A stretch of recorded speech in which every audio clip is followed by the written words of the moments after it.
Now, you may remember a few months ago, Kimberly did a series of reports on adult ADHD, including just how often the signs are missed. I heard from so many of you who either wanted to be tested and didn't have insurance, or you were turned off by the long wait sometimes associated with obtaining a diagnosis.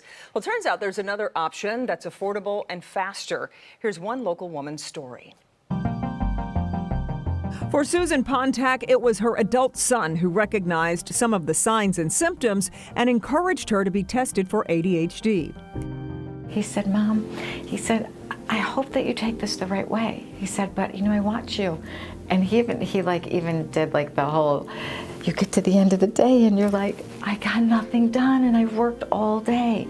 And it wasn't that I didn't get anything done, but I would start all these projects, and because I hated the details of it, I wouldn't finish them. And then I would feel so overwhelmed about what I didn't get done. Susan has a successful career as a functional medicine consultant. She admits ADHD never even crossed her mind, but in hindsight, she realizes this: how much harder I had to work at everything than most of my peers, right? When I had a research paper to do, life stopped. What I realized is, because I could over-prepare and know it by heart and be ready for anything, right? But it was the situations where I couldn't over-prepare, right, that I would get really anxious about. Try and individualize. So she did some research and contacted Dr. Joel Young at the Rochester Center for Behavioral Medicine. It was here that she took a computerized assessment. The results helped her understand why she struggled so much with everyday tasks. The first thing he says to me is, you're a very intelligent person, but you definitely have a severe case of ADD. The assessment Susan took is called Mind Metrics. It was developed by Dr. Young and a team of psychologists and researchers at the Rochester Center for Behavioral Medicine. It's a series of computerized questions and takes about an hour and 15 minutes to complete. You get the results immediately, and you can share those results with your primary care physician, who will work with you to develop an appropriate treatment plan, which may include coaching, therapy, and/or medication. Primary care docs want some objective numbers detailing what the condition is. Just like a primary care doctor wants to know blood pressure or hemoglobin A1C, we want to know the amount of ADHD symptoms you have, the amount of anxiety symptoms that you have, the degree to which you're depressed. We want it to be a number because we can treat it.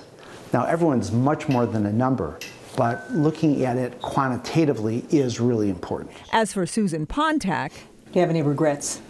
Oh my gosh, I am not one regret, so much gratitude. You feel like your life changed after? I do. I feel like it not just gave me more confidence, but the ability to, I've always said, I have such a heart of service and this brain that just doesn't always cooperate, so I get to do so much more than I was able to accomplish before. So there's so much information now, and if that resonates with you, any of it, you've got nothing to lose.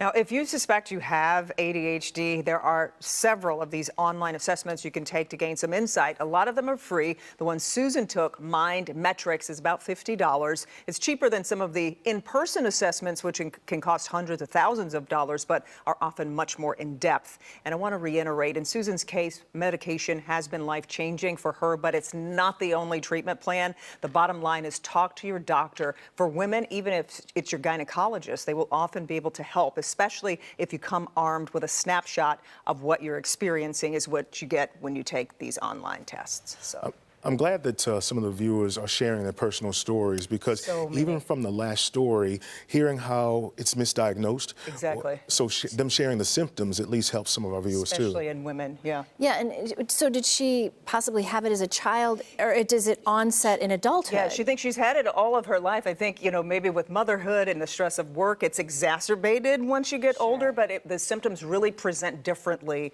from what I'm told in women than they do in boys. In boys, you think think of hyperactivity in girls, it's much more reserved and just different ways that it shows up. But yeah. And that's so strikingly similar to what we heard in your initial story too. Yeah.